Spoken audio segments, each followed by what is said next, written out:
Hello दोस्तों, स्वागत है आपका फिर से हमारे यूट्यूब चैनल पर। जैसा कि लास्ट क्लास में हमने कोशिका को कवर किया था, उसके 5 पार्ट थे, पांचों पार्ट कवर किए। उसके बाद उसका प्रैक्टिस सेट भी कवर किया था हमने, ठीक है। अगर आपने पहले वो वीडियोज़ नहीं देखा है तो पहले वो वीडियोज़ देख लें, क्योंकि बिना कोशिका को पढ़े टिश्यू समझ में नहीं आएगा, ठीक है। नेक्स्ट चैप्टर है उत्तक। चलो स्टार्ट करते हैं, उत्तक क्या होता है, ठीक है। अब देखिए, आपको पता है कि इस संसार के अंदर समस्त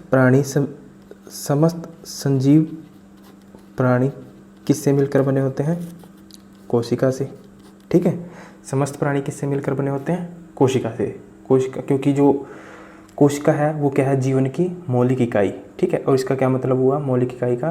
कि जो कोशिका के अंदर जितनी भी फंक्शन होते हैं, जैसे श्वसन का है, उत्सर्जन का है, ये सारे कोशिका के द्वारा ही होते हैं अंततः, ठीक है। तो सभी जीवित प्राणियों की जो मौलिक इकाई है वो क्या है? कोशिका। इतना तो आपको पता है, लास्ट क्लास में पढ़ा था। आपको ये भी पता है कि जो सेल्स होता है या जो कोशिका होती है वो 2 टाइप की होती है, जिसको बोलते हैं एक को प्रोकैरियोटिक, एक को यूकैरियोटिक, ठीक है। यानी प्रोकैरियोटिक बोले तो एक कोशिका जीव, एक कोशिका जीव, और यूकैरियोटिक बोले तो बहु कोशिकीय जीव, ठीक है। तो आपको पता है कि जो एक कोशिकीय जीव होते हैं या प्रोकैरियोटिक कोशिका होती है वो क्या होती है, यूकैरियोटिक कोशिका क्या होती है, इसके बारे में डिटेल में लास्ट चैप्टर में हमने पढ़ भी रखा है, ठीक है। इसलिए मैं बोल रहा हूँ कि पहले आप टिश्यू वाला चैप्टर पढ़ें, सेल वाला चैप्टर पढ़ें, देन टिश्यू को पढ़ें, ठीक है। तभी आपको तक समझ में आएगा, ऐसे नहीं समझ में आएगा, ठीक है। अब देखिए, समझना इस बात को ज़रा। जो एक कोशिकीय जीव होते हैं, इसका क्या मतलब हुआ कि उनका निर्माण किससे होता है? एक कोशिका से मिलकर होता है, ठीक है। और एक कोशिकीय जीव की बात करें तो हम क्या है? जैसे कि अमीबा, ठीक है। अमीबा क्या है? एक कोशिकीय जीव है। अब देखिए, हम इसको कह रहे हैं जीव। जीव का मतलब क्या होता है? जिसमें जीवन के गुण पाए जाएं या फिर जिसमें जीने की क्षमता हो, ठीक है। अब इसका क्या मतलब हुआ? जैसे कि मान लीजिए अमीबा है, अमीबा श्वसन भी करेगा, ठीक है, गति भी करेगा और पोषण भी करेगा, खाएगा भी, भोजन भी करेगा और उत्सर्जन भी करेगा, ठीक है। क्योंकि अमीबा जब तक ये कार्य नहीं करेगा तब तक कैसे जीवित रह पाएगा, ठीक है। और आपको पता है कि जो अमीबा है वो क्या है? एक कोशिकीय जीव है। यानी जो अमीबा का जो निर्माण हुआ है वो किससे हुआ है? एक कोशिकीय जीव से। एक ही कोशिका के द्वारा अमीबा का निर्माण हुआ है, ठीक है। तो आपको पता है कि श्वसन करेगा, गति करेगा, पोषण करेगा और सर्जन करेगा, ठीक है। ये क्या है? कोशिका के अंदर जो मौलिक कार्य होते हैं, ये क्या है? उसके मौलिक कार्य, ठीक है। तो जो श्वसन होगा वो भी एक ही कोशिका के द्वारा करेगा, गति वो भी एक ही कोशिका के द्वारा कर पाएगा, पोषण वो भी एक कोशिका के द्वारा कर पाएगा, उत्सर्जन वो भी एक कोशिका के द्वारा कर पाएगा। क्यों? क्योंकि इसका शरीर किससे मिलकर बना है? एक कोशिका से, ठीक है। तो ये सारी एक्टिविटीज़ जो एक कोशिका जीव होते हैं उनके अंदर एक कोशिका के द्वारा ही संपन्न किए जाते हैं, ठीक है। इसे क्या कहा जाता है? एक कोशिका जीव। अब जब एक कोशिका की जीवों की जब बात आई तो वो उनके अंदर ये सारे मौलिक कार्य एक कोशिका के द्वारा संपन्न किए जाते हैं, ठीक है। अगर हम बहुकोशिकीय जीवों की बात करें, ठीक है, जैसे बहुकोशिकीय जीवों में क्या आता है? पादप और जंतु, प्लांट और एनिमल, ठीक है। पादप कोशिका क्या है, जंतु कोशिका क्या है, मैंने सब आपको बता रखा है, ठीक है। बट जो बहुकोशिकीय जीव होते हैं, जो उनका निर्माण होता है वो आपको पता है कि लाखों अरबों कोशिकाओं से मिलकर बने होते हैं। लाखों अरबों सेल जब मिलते हैं आपस में तब जाके किसका निर्माण होता है? बहुकोशिकीय जीवों का, ठीक है। अब प्रश्न उठता है कि क्या बहुकोशिकीय जीवों में लाखों कोशिकाएं अलग अलग कार्य करती हैं? ये कार्य किस प्रकार करती हैं? ऐसा नहीं है, ठीक है। जो लाखों कोशिकाएं हैं ये सभी कार्य नहीं करती। ये इनमें से भी क्या होता है कि कुछ ही कोशिकाएं कार्य करती हैं, कुछ ही कोशिकाएं कार्य करती हैं, सभी नहीं करती। ये याद रखेंगे आप। जो बहुकोशिकीय जीव है वो मिलकर तो बना है लाखों अरबों कोशिकाओं से, बट उसके अंदर जो कोशिका के जो मौलिक कार्य हैं वो अकेली कोशिका नहीं कर पाती। वो क्या करती है? उसमें से कुछ ही कोशिकाएं करती हैं, सभी कोशिकाएं नहीं कर पाती, कुछ कोशिकाएं करती हैं। अब प्रश्न उठता है, क्या ये अकेले अकेले काम करेंगी? ऐसा भी नहीं है, क्योंकि जो बहुकोशिकीय जीव है उसमें अकेले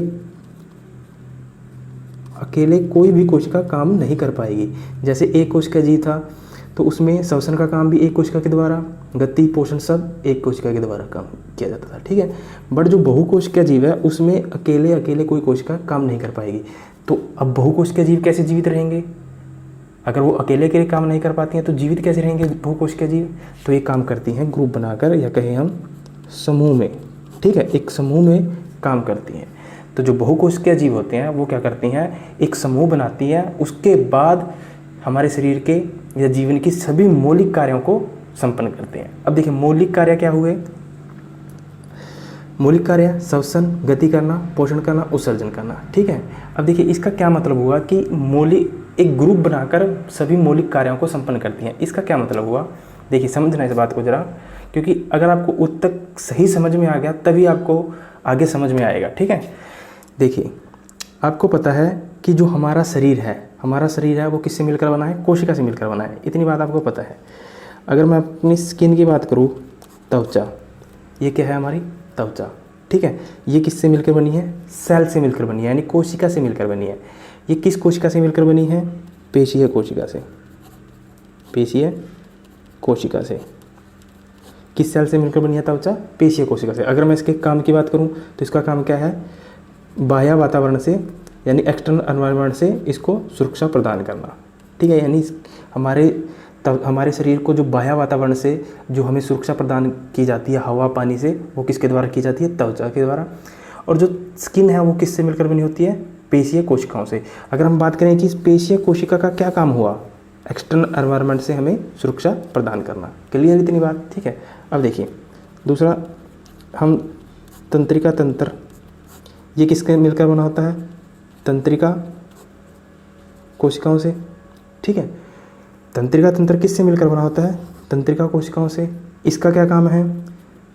मस्तिष्क को सूचनाएं देना। हमारे माइंड में जो सूचनाएं पहुंचती है वो किसके द्वारा पहुंचती है? तंत्रिका तंत्र के द्वारा। और तंत्रिका तंत्र किससे मिलकर बना होता है? तंत्रिका कोशिकाओं से, ठीक है। अगर हम अपने हृदय की बात करें, वो किससे मिलकर बना होगा? हार्ट हमारा हृदय की कोशिकाओं से।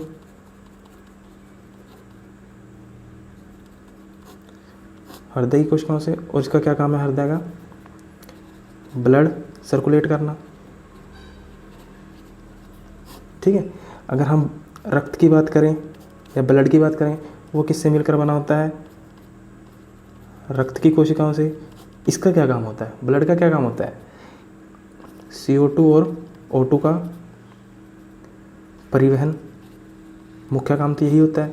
बाकी पोषण का भी काम करता है ब्लड के द्वारा ही शरीर के दूसरे भागों में पोषण को भेजा जाता है, ठीक है। तो अब आप देख रहे हैं कि जो जितनी भी त्वचाई कोशिका है ये भी कोशिका से मिलकर बना है, तंत्रिका तंत्र भी कोशिका से मिलकर बना है, हृदय भी कोशिका से मिलकर बना है, ब्लड भी कोशिका से मिलकर बना है। बट आप देख रहे हैं कि सबके कार्य क्या हैं? अलग अलग हैं, एक विशेष कार्य को संपन्न कर रहे हैं। आप मेरे को ये बताएं, क्या पेशीय कोशिका ब्लड का काम करेंगी? क्या पेशीय कोशिका मस्तिष्क में सूचना पहुंचाने का काम करेंगी? क्या पेशीय कोशिकाओं के द्वारा हम श्वसन कर सकते हैं? नहीं कर सकते, ठीक है, क्योंकि श्वसन लेने के लिए श्वसन कोशिकाएं होंगी, ठीक है। और क्या तंत्रिका कोशिकाएं इसका काम कर पाएंगी? क्या ये कोशिकाएं इसका काम कर पाएंगी? तो आप देख रहे हैं कि कोई भी कोशिका एक दूसरे का काम नहीं कर पाएंगी, सब अपना अपना ही काम करेंगी। और कैसे करेंगी? एक समूह में करेंगी, अकेले नहीं करेंगी, एक ग्रुप बना के करेंगी। यही ग्रुप कहलाता है टिश्यू, ठीक है। यही समूह क्या कहलाता है? उत्तक। आई होप आपको समझ में आ गया होगा, ठीक है। अगर आप डेफिनेशन लिखना चाहें उत्तक की तो क्या होगी? उत्तक कोशिकाओं का ऐसा समूह है जो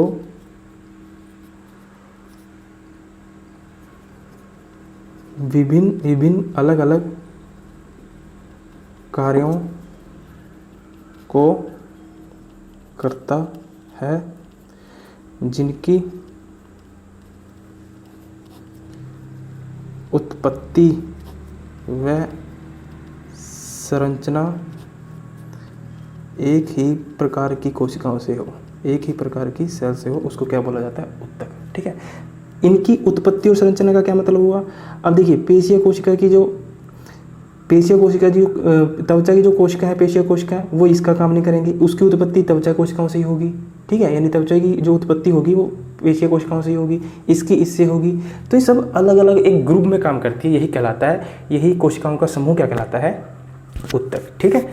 अब आपको थोड़ा उत्तक के बारे में थोड़ा पता चल गया होगा कि उत्तक क्या होता है, ठीक है। अब देखिए अगर आपसे पूछा जाए कि जो उत्तक होता है उसकी स्टडी को क्या कहा जाता है, हिस्टोलॉजी के कुछ फैक्ट होते हैं, कई बार डायरेक्ट एग्जाम में पूछ लेता है, ठीक है। तो जिस विज्ञान के अंतर्गत को उत्तकों का अध्ययन किया जाता है उसको बोलते हैं हिस्टोलॉजी, ठीक है। अब देखिए अब प्रश्न है कि उत्तक कितने प्रकार के होते हैं, ठीक है। उत्तक कितने प्रकार के होते हैं।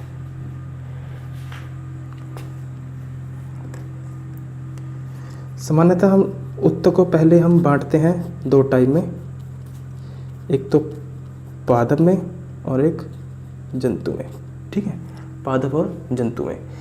अब थोड़ा सा बीच में डिफरेंस देख लेते हैं क्या होता है, क्योंकि कई बार एक दो क्वेश्चन इससे आ जाता है, ठीक है।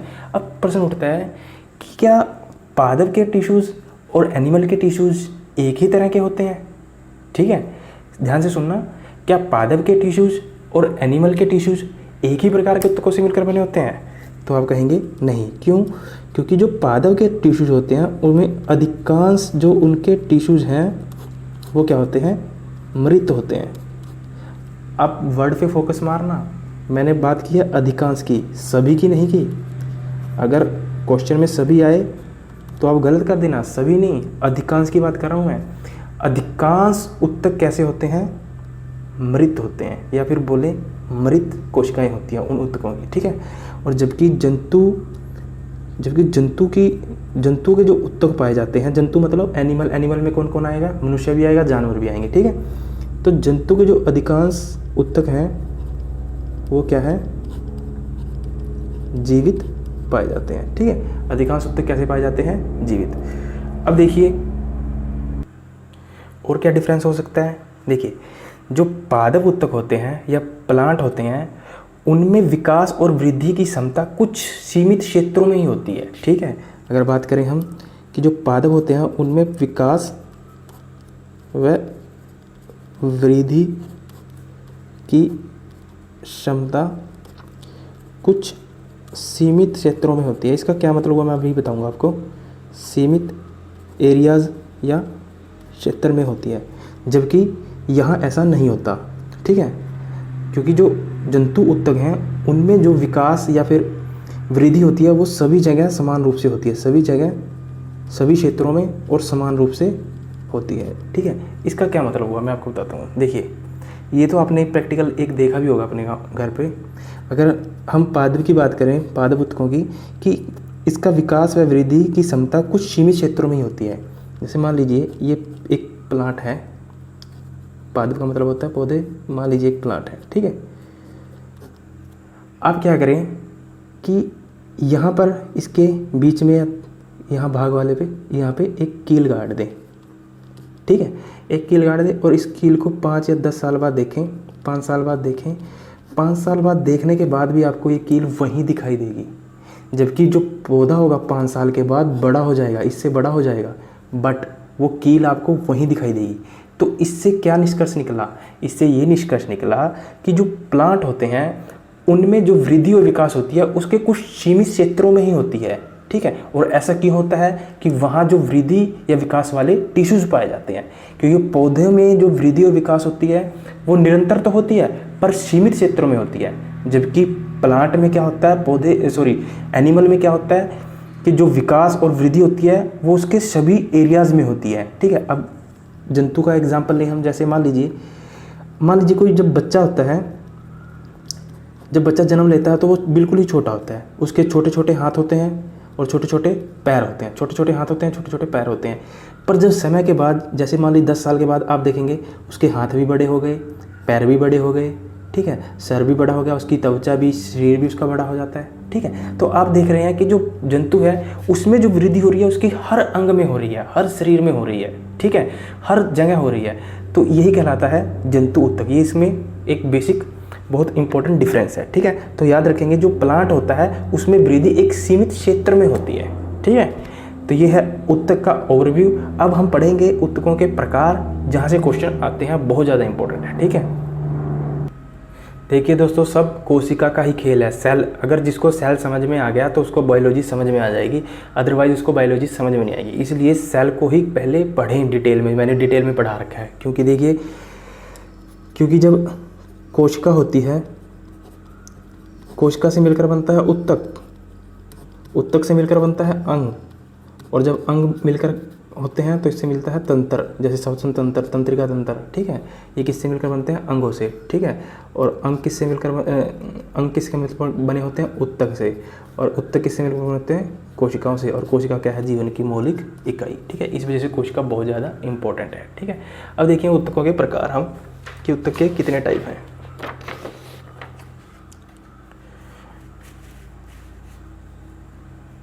देखिए उत्तक कितने प्रकार के होते हैं।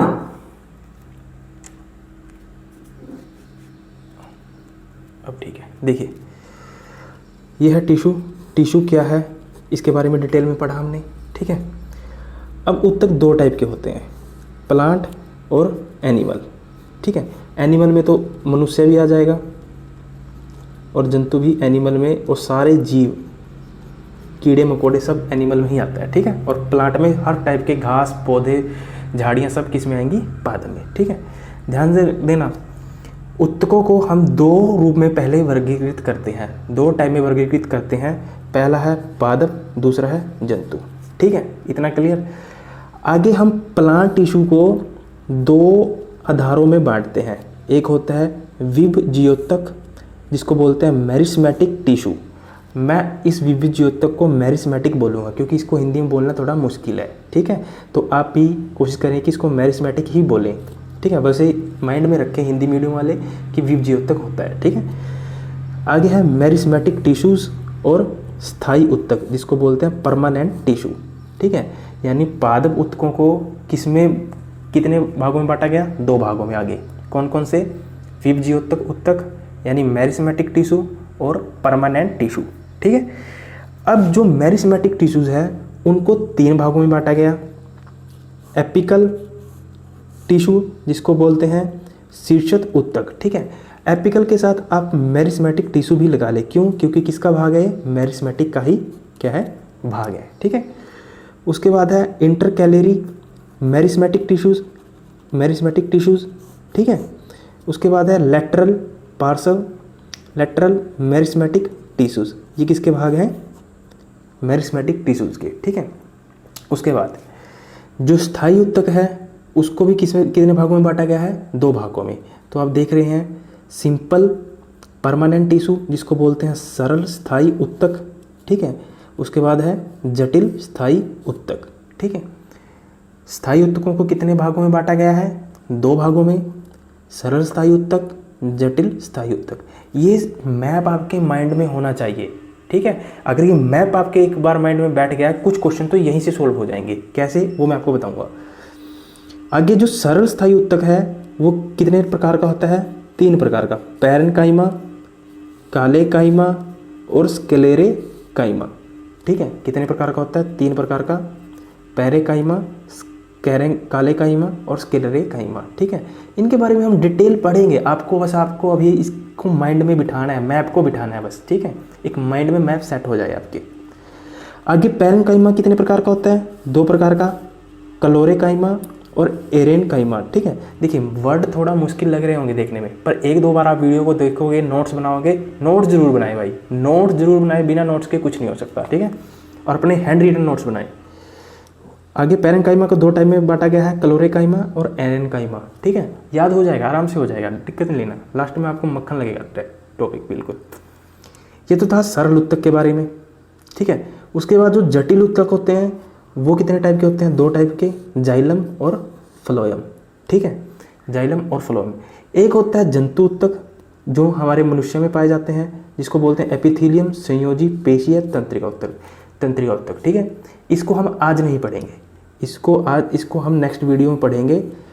आज सिर्फ हम ये पढ़ेंगे, ये वाला भाग पोर्शन पढ़ेंगे। सिर्फ क्या पढ़ेंगे? पादप उत्तकों के बारे में पढ़ेंगे। इसको आप अभी भूल जाओ, इसको हम नेक्स्ट वीडियो में पढ़ेंगे। देखिए दोस्तों, मेरा वीडियो लंबा जाता है बट मैं डिटेल में बताता हूँ, ठीक है। इस वजह से मेरे को शॉर्ट वीडियो नहीं आता बनाना, मेरे को ये फैक्ट वगैरह ऐसे नहीं याद करवाने आते। मैं आपको डिटेल में कंसेप्ट समझा रहा हूँ। अगर आपको हमारा कंटेंट अच्छा लग रहा है, तो अगर आपको सच में लग रहा है कि मैं मेहनत कर रहा हूँ, तो आप मेरे वीडियो को शेयर करें, सब्सक्राइब करें, ठीक है। अपने दोस्तों के साथ शेयर करें। डेली आपको वीडियो मिलेगा, साथ में प्रैक्टिस सेट भी मिलेगा, ठीक है। तो चलो स्टार्ट करते हैं। पादप उत्तक, ठीक है। पादप उत्तक कितने थे, कितने टाइप के थे? विभज्योत्तक और स्थायी उत्तक, ठीक है। तो अगर आपसे कई बार पूछ सकता है कि मेरिस्मेटिक टिश्यू किसका भाग है, तो आप कहेंगे प्लांट का, ठीक है।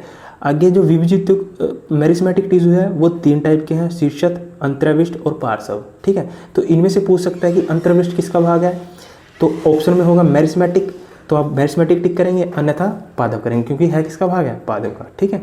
उसके बाद जो स्थायी उत्तक होते हैं वो 2 टाइप के हैं, सरल स्थायी उत्तक और जटिल स्थायी उत्तक, ठीक है। तो यहाँ से पूछ सकता है कि जो पैरेन्काइमा है या कालिंकाइमा है या स्क्लेरेकाइमा है वो किसका भाग है, तो आप क्या कहेंगे? सरल स्थायी उत्तक का, ठीक है। और क्लोरेकाइमा और एरोनकाइमा ये पैरेन्काइमा का, ठीक है। और जटिल उत्तक होते हैं वो कितने टाइप के होते हैं? जाइलम और फ्लोएम, ठीक है। जाइलम और फ्लोएम। अब स्टार्ट करते हैं हम कहाँ से? विभज्योत्तक से, ठीक है। विभज्योत्तक यानी मेरिस्मेटिक टिश्यूज क्या होते हैं उससे, फिर हम इसके तीनों भाग पढ़ेंगे, फिर स्थायी उत्तक पढ़ेंगे, फिर सरल और जटिल, फिर इसके तीनों भाग, फिर इसके दोनों भाग, फिर इसके दोनों भाग, ठीक है। अब स्टार्ट करते हैं मेरिस्मेटिक टिश्यू से। मेरिस्मेटिक टिश्यूज क्या होते हैं? अब देखिए, हम पढ़ते हैं पादप उत्तकों के प्रकार, जिसमें आपने पहला क्या है? मेरिस्मेटिक टिश्यूज या जिसको बोलते हैं विभज्योत्तक, ठीक है। देखिए, जो पादप कोश का है, पादप उत्तक है, उनको जो 2 भागों में बांटा गया है, मेरिस्मेटिक टिश्यूज और स्थायी उत्तक, उसको किस आधार पर बांटा गया है, ठीक है। तो उसका जो आधार है वो क्या है? विभाजन के आधार पर, ठीक है। विभाजन क्षमता के आधार पर दोनों को बांटा गया है, ठीक है। क्योंकि जो मेरिस्मेटिक टिश्यू होते हैं उनमें जो विभाजन क्षमता होती है वो क्या होती है? जीवन पर्यंत, यानी पूरे जीवन वो क्या होते हैं? विभाजित होते रहते हैं, ठीक है। इस प्रकार के उत्तकों को क्या बोला जाता है? मेरिस्मेटिक टिश्यू, ठीक है। तो अगर मेरिस्मेटिक टिश्यू थे वो आगे कितने प्रकार के थे? 3 प्रकार के मैंने बताया था। कौन कौन से? एपिकल, जिसको बोलते हैं शीर्षत मेरिस्मेटिक टिश्यूज। दूसरा है इंटर कैलरी मेरिस्मेटिक टिश्यूज, इसको बोलते हैं लेटरल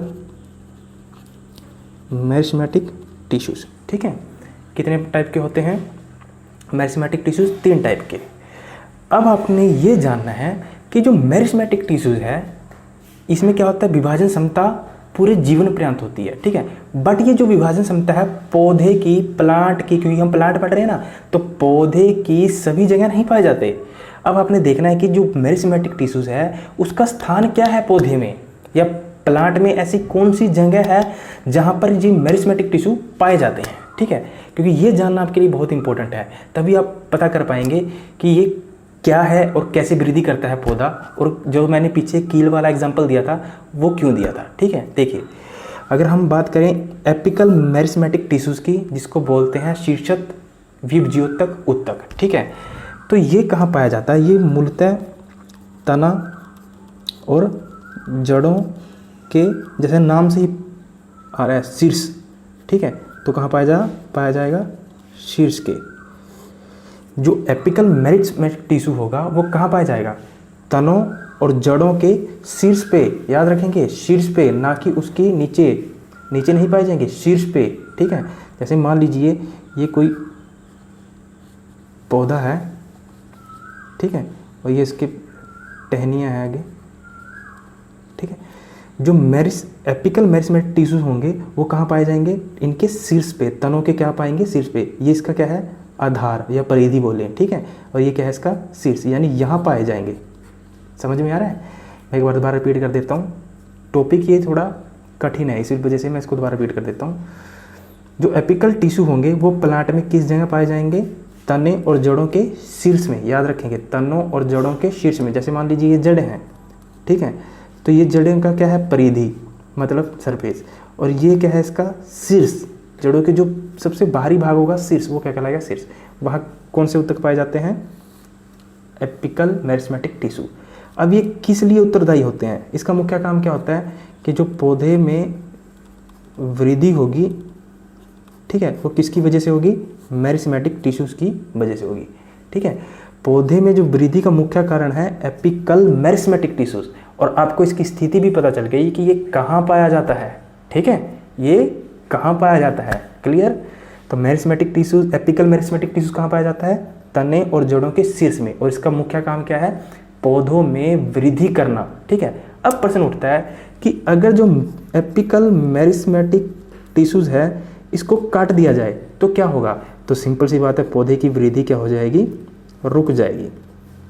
आप काट के देख लेना, हालांकि ऐसा करना मत, अगर आप करना चाहें तो काट के देख लेना कि कोई भी पौधा होगा उसके जो तने होंगे उसके तने का शीर्ष काट देना ऊपर से, और जड़ों का शीर्ष काट देना, ठीक है। तो उसकी जो वृद्धि होगी वो क्या होगी? पौधे की रुक जाएगी, ठीक है। तो आप याद रखेंगे वृद्धि के लिए कौन सा जिम्मेदार होता है, उत्तरदायी होता है?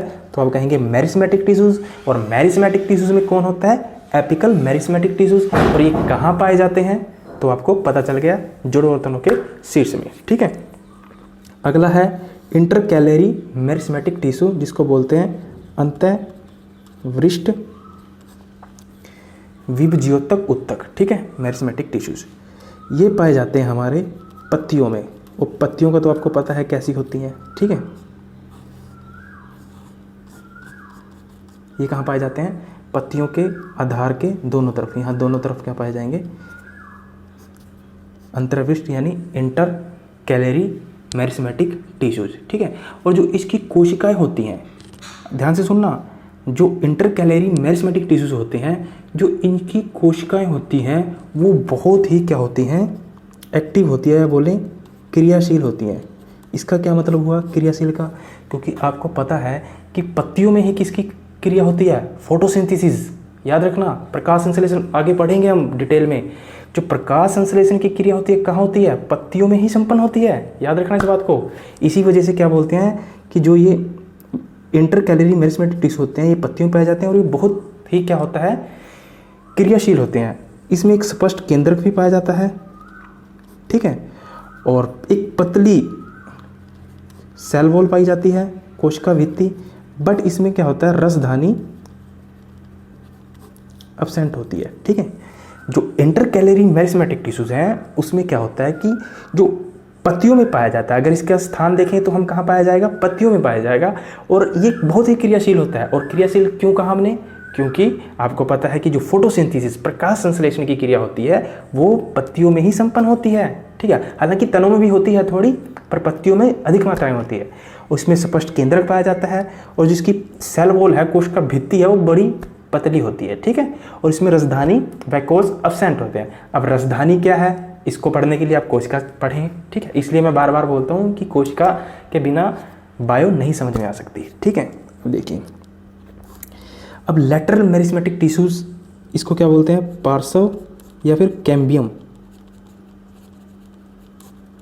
ठीक है, कैम्बियम।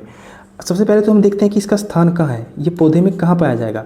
तो ये पाया जाता है परिधि वाले भाग में, ठीक है। अब परिधि वाले भाग, इसका क्या मतलब हुआ कि जो ये आपको भाग दिख रहा है ना, इसकी मोटाई, पौधे की जो मोटाई है, जैसे मान लीजिए ये पौधे की ये मोटाई है, ये पौधे की मोटाई का एक मैं अनुप्रस्थ काट का एक चित्र ले रहा हूँ, ठीक है। जो इसकी परिधि में यहाँ चारों ओर क्या पाए जाएंगे? लेटरल मेरिस्मेटिक टिश्यूज, ठीक है, क्योंकि ये क्या करेंगे? ऐसे आगे वृद्धि करेंगे, ठीक है, ऐसे आगे वृद्धि करेंगे। या फिर ये कह सकें आप कि जो इसका काम है, ये आपको इसका स्थान पता चल गया कहाँ पाया जाता है? परिधि में, पौधे की परिधि के चारों ओर, ठीक है। और इसका अगर हम काम देखें या कार्य देखें तो इसका कार्य क्या है? जो पौधे की मोटाई होती है, ठीक है, पौधे की जो मोटाई होती है किस पे डिपेंड करती है? लेटरल मेरिस्मेटिक टिश्यूज पे। किस पे डिपेंड करती है? लेटरल मेरिस्मेटिक टिश्यूज पे। तो हमने मेरिस्मेटिक टिश्यूज देखा, उसके तीनों प्रकार देखे कि मेरिस्मेटिक टिश्यूज क्या है, ठीक है। और आप देख रहे हो ना, जो पीछे मैंने आपको मैप बताया था, ठीक है, अगर आपने मैप देख रखा हो तो उसको मैप को माइंड में रखना। अभी हमने क्या पढ़ा है? पादप का एक भाग पढ़ा है, वो भी क्या पढ़ा है? विभज्योतक यानी मेरिस्मेटिक टिश्यूज। और इसका जो दूसरा वर्गीकरण है वो क्या है? स्थायी उत्तक, ठीक है। और जो मेरिस्मेटिक टिश्यू होते हैं वो क्या होते हैं? इनमें विभाजन की क्षमता पाई जाती है, जीवन भर क्या होते हैं, विभाजित होते रहते हैं, और पौधे की एक विशेष स्थितियों में पाया जाता है, एक पार्टिकुलर एरियाज में पाए जाते हैं, सभी में नहीं पाए जाते। ठीक है, अब पढ़ेंगे हम स्थायी उत्तक। ठीक है, स्थायी उत्तक, स्थायी उत्तक जिसको बोलते हैं परमानेंट टिश्यू। ठीक है, परमानेंट टिश्यू। स्थायी उत्तक क्या होता है कि जब ये मेरिस्मेटिक टिश्यू होता है, जब ये अपनी मेरिस्मेटिक टिश्यू जब अपनी विभाजन क्षमता को खो दे, क्षमता को खो देता है, तो वह स्थायी उत्तकों में परिवर्तित हो जाता है। ठीक है, तो स्थायी उत्तक क्या होते हैं कि जब मेरिस्मेटिक टिश्यूज अपनी विभाजन की क्षमता को खो देता है तो वो किस में चेंज हो जाते हैं, स्थायी उत्तकों में चेंज हो जाते हैं। इसी को क्या बोला जाता है, परमानेंट टिश्यूज। ठीक है, अब देखिए आपके लिए जो इंपॉर्टेंट है वो परमानेंट टिश्यूज के टाइप्स हैं।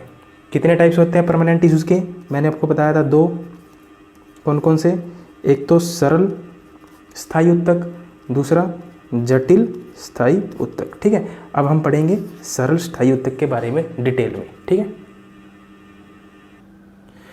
अब हम देखते हैं स्थायी उत्तकों के बारे में। ठीक है, तो आपको पता है स्थायी उत्तक का निर्माण कैसे हुआ, जब मेरिस्मेटिक टिश्यूज ने अपनी विभाजन क्षमता को खो दिया तो वो स्थायी उत्तकों में क्या हो गया, चेंज हो गया। ठीक है, आगे स्थायी उत्तक कितने प्रकार के हैं, दो टाइप के, सरल स्थायी उत्तक और जटिल स्थायी उत्तक। ठीक है, अब हम पढ़ेंगे सरल स्थायी उत्तक के बारे में। ठीक है, जो सरल स्थायी उत्तक होते हैं उनका निर्माण होता है एक ही कोशिका के द्वारा। ठीक है, वो एक ही कोशिका के द्वारा क्या होते हैं, बने होते हैं। ठीक है, वो उत्तक जो एक ही प्रकार की कोशिका के द्वारा बने हों उसे क्या कहा जाता है, सरल स्थायी उत्तक। ठीक है, तो आपको पता है, आपने पीछे मैप देखा था इसका पूरा। ठीक है, जो सरल स्थायी उत्तक होते हैं वो तीन टाइप के होते हैं, मुख्यतः कितने प्रकार के होते हैं, तीन प्रकार के। ठीक है, ये आपके लिए इंपॉर्टेंट है। ठीक है, पहला है पैरेनकाइमा। ठीक है, इसको हिंदी में कुछ और बोलते हैं, हिंदी में देख लेना, इंग्लिश का वर्ड है पैरेनकाइमा। ठीक है, पैरेनकाइमा। अब आपको पता है पैरेनकाइमा क्या है, एक उत्तक है। ठीक है, पैरेनकाइमा क्या है, एक उत्तक है, और उत्तक किससे मिलकर बना होता है, कोशिका से। ठीक है, उत्तक किसके मिलकर बना होता है, कोशिका से। तो इसकी कोशिका का क्या नाम होगा, पैरेनकाइमा कोशिका। ठीक है, अब देखिए अगर हम पैरेनकाइमा उत्तक को देखें तो हमें ये इसका एक एग्जाम चित्र दिखाई देता है। ठीक है, तो जो ये है ये क्या है, पैरेनकाइमा उत्तक की कोशिका। चित्र को ध्यान से देखिए, चित्र देख के आपको अच्छे से समझ में आ जाएगा। ठीक है, तो ये क्या है, इसकी कोशिका, एक कोशिका ये है, ये कोशिका है, ये कोशिका है, ये कोशिका है, एक ये कोशिका है, ये है, ये है, ये है। ठीक है, अब देख रहे हैं कोशिका। तो जो पैरेनकाइमा उत्तक होते हैं वो जिन कोशिकाओं से मिलकर बने होते हैं, क्योंकि उत्तक है तो कोशिका से मिलकर तो बनेगा। ठीक है, इतनी बात तो आपको पता है। पैरेनकाइमा उत्तक जिन कोशिकाओं से मिलकर बने होते हैं उनके वो कोशिकाएं क्या होती हैं, जीवित कोशिकाएं होती हैं। कैसी कोशिकाएं होती हैं, जीवित कोशिकाएं। हमने जब शुरू में पढ़ा था तो हमने एक बात बताई थी आपको कि पादपों में अधिकांश कोशिकाएं मृत होती हैं, इसलिए मैंने वर्ड पे फोकस किया था कि अधिकांश, सभी नहीं, अधिकांश। ठीक है, तो क्या होती हैं, जो पैरेनकाइमा की जो कोशिका होती है वो क्या होती हैं, जीवित होती हैं। ठीक है, अगर हम इनके आकार के बारे में बात करें तो जो इनका आकार होता है वो होता है आइसोडायमेट्रिक। ठीक है, जो पैरेनकाइमा कोशिका होती है उसका आकार कैसा होता है, आइसोडायमेट्रिक। ये सारे फैक्ट पेपर में पूछे जा सकते हैं। ठीक है, इसका आकार कैसा होता है, आइसोडायमेट्रिक। ठीक है, अब इसका क्या मतलब हुआ। ठीक है, मैं किसी भी बात को ऐसे ही बोल के चला नहीं जाऊँगा, मैं आपको डिटेल में बताऊँगा। ठीक है, इसलिए बोल रहा हूँ कि अगर हमारा कंटेंट अच्छा लगे तो भाई इसको शेयर जरूर करना, क्योंकि अगर आप शेयर करेंगे तो मेरे को तभी मोटिवेशन मेरे को भी मिलेगा। ठीक है, ऐसे लालच वालच कुछ नहीं है। ठीक है, देखिए इसका जो आकार होता है वो क्या होता है, आइसोडायमेट्रिक। अब इसका क्या मतलब हुआ, आप देख रहे हैं कि ये कोशिका किस आकार की है, ये आपको कैसी दिख रही है, ये गोल दिख रही है, ये लंबी दिख रही है, ये चपटी दिख रही है। ठीक है, ये छोटी दिख रही है, ये बड़ी दिख रही है। ठीक है, तो इसका क्या मतलब हुआ कि जो पैरेनकाइमा उत्तक हैं उसकी कोशिकाओं का आकार क्या होता है, अनियमित होता है। इसका क्या मतलब हुआ, अनियमित, अनियमित, ठीक है। कोई छोटी है कोई बड़ी है, ठीक है। और इन कोशिकाओं के बीच में देखिए, ये जैसे ये कोशिका है ना, इन कोशिकाओं के बीच में एक, जैसे ये है, इन कोशिकाओं के बीच में ना एक रिक्त स्थान पाया जाता है, उसको क्या बोलते हैं, अंतरकोशिकीय स्थान, ठीक है। इनके बीच में एक खाली स्थान पाया जाता है, खाली स्पेस पाया जाता है, जिसको क्या बोलते हैं,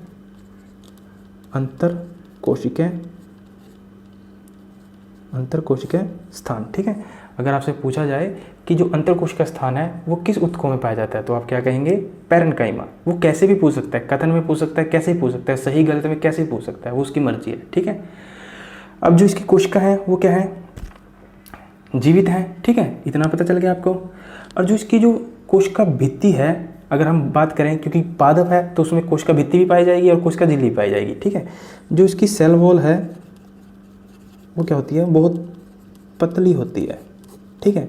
कैसी होती है, बहुत पतली होती है, और वो किसकी बनी होती है, सेल्यूलोज की, ठीक है, सेल्यूलोज की। अगर आपसे पूछा जाए कि पैरेन्काइमा ऊतक की जो कोशिका भित्ति होती है किसकी बनी होती है, तो सेल्यूलोज लगाएंगे आप, ठीक है। अब सबसे इम्पोर्टेंट है इसका कार्य, ठीक है। अब पादप है, पादप को भी जीवित रहने के लिए क्या चाहिए, भोजन चाहिए, ठीक है। तो इसका जो सबसे इम्पोर्टेंट कार्य है भोजन का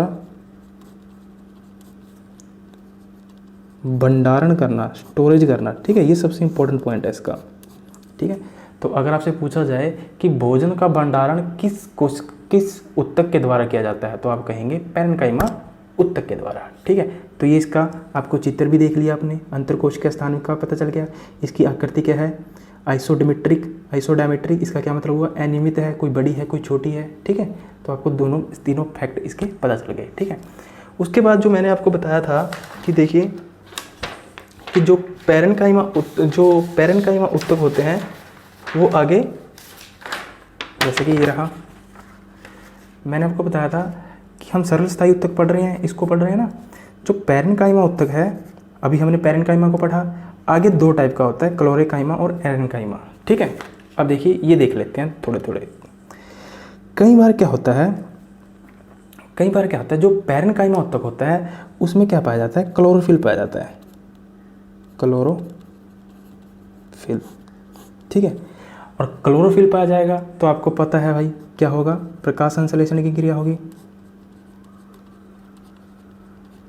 ठीक है। प्रकाश संश्लेषण होगा तो क्या होगा, भोजन का निर्माण होगा, ठीक है। यही है ना इसका क्लोरोफिल का मतलब।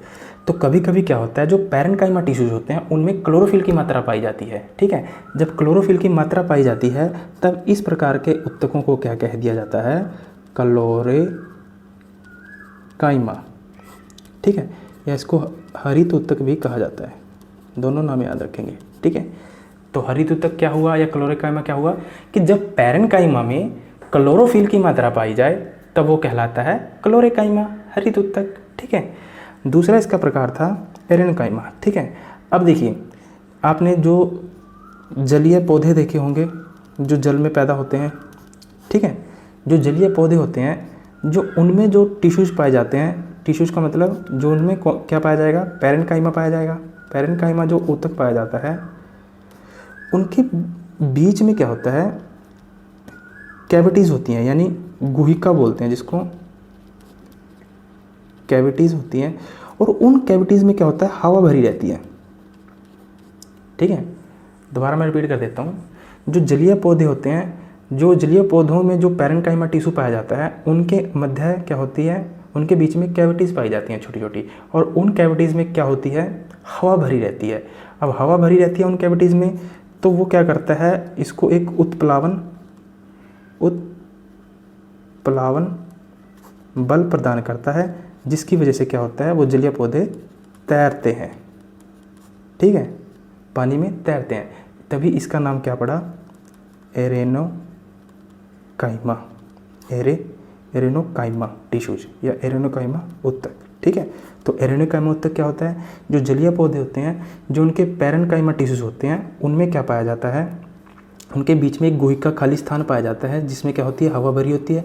हवा भरने से क्या होता है, उसको एक उत्प्लावन बल मिलता है। उत्प्लावन बल का मतलब होता है कि अगर हम किसी चीज़ को जल में डालते हैं ना तो बाहर की तरफ फेंकता है, ठीक है, इसको बोलते हैं उत्प्लावन बल। इसको डिटेल में फिर कभी देखेंगे, ठीक है।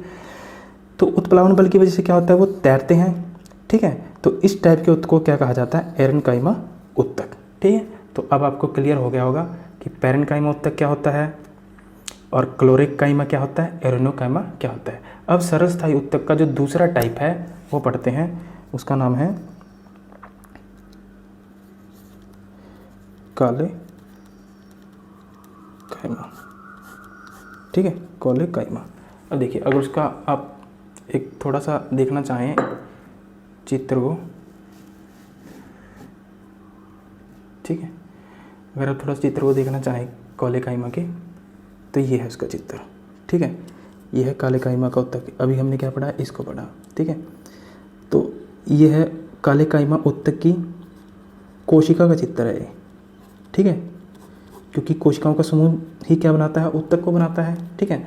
और ये हम प्लाट पढ़ रहे हैं, ध्यान में रखना, कभी जंतु में मत घुस जाना, अभी जंतु में मत चले जाना, ध्यान रखना। अभी हम प्लाट पढ़ रहे हैं, कभी जंतु में चले जाओ, जंतु बाद में पढ़ेंगे, ठीक है। ये वीडियो बहुत लंबा जाएगा भाई, देख के पढ़ना। जो काले काइमा उत्तक होते हैं, ये उसकी कोशिका का एक चित्र है, ठीक है। आपको देख रहे हैं कि जो पादप के उत्तक होते हैं उसमें सबसे ज़्यादा क्या होता है, रसधानी पाई जाती है, वैकोल्स पाए जाते हैं, सबसे ज़्यादा स्थान घेरते हैं, 90 से 80%, 80 से 90%, ये सब कोशिका में पढ़ा रखा है। ये उसमें केंद्रक पाया जा रहा है, ठीक है। ये इसकी क्या है, कोशिका भित्ति, ठीक है, और ये अंदर वाली कोशिका झिल्ली। इसकी कोशिका भित्ति पे ना जगह जगह साइड में एक मोटी भित्ति पाई जाती है, ठीक है। जो काले काइमा टिश्यूज होते हैं उनकी कोशिका भित्ति के किनारों पर एक क्या पाई जाती है, काले काइमा कोशिका की सेल वॉल या कोशिका भित्ति के किनारों पर एक मोटी भित्ति पाई जाती है, ठीक है, मोटी भित्ति पाई जाती है, जो किसकी बनी होती है, सेलुलोज की, हेमीसेलुलोज की और पेप्टिन की, ठीक है।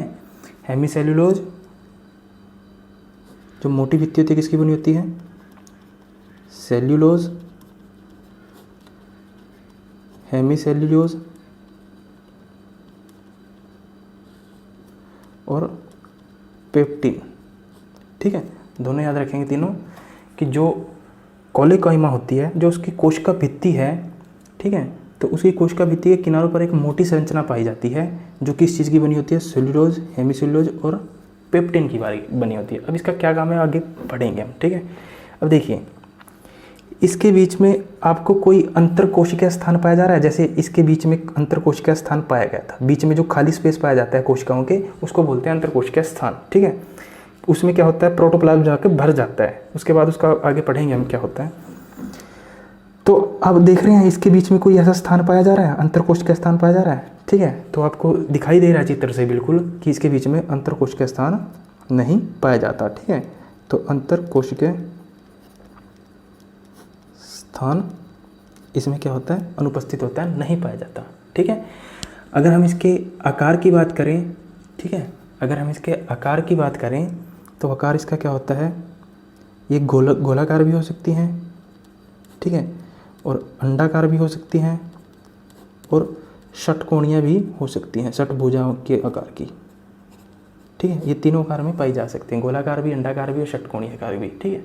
और सबसे जो इम्पोर्टेंट है वो है इसका कार्य, ठीक है। जो काले काइमा उत्तक है उसका मुख्य कार्य क्या है, सबसे इम्पोर्टेंट पॉइंट है इसका। देखिए, आपको पता है पौधे होते हैं वो क्या होते हैं, थोड़े फ्लेक्सिबल होते हैं, गति तो नहीं कर सकते पर वो फ्लेक्सिबल झुक सकते हैं। आपने देखा होगा जब आंधी तूफान आती है जोर जोर से, तो क्या होता है कि वो नीचे ऊपर ऐसे ऐसे ऐसे ऐसे ऐसे ऐसे ऐसे ऐसे फ्लो करते हैं, ठीक है। जैसे मान लीजिए पेड़ है, आपको पता है कभी इधर कभी इधर कभी इधर कभी इधर, क्या करता है, फ्लेक्सिबल की तरह लचीलापन उसमें पाया जाता है, ठीक है। पौधों के अंदर या पादपों के अंदर सबसे इंपॉर्टेंट पॉइंट है, पादपों के अंदर जो लचीलापन पाया जाता है वो काले काइमा टिश्यू की वजह से ही पाया जाता है, ठीक है। तो इसका कार्य, मुख्य कार्य क्या है, पौधों में, पादपों में लचीलापन, ठीक है।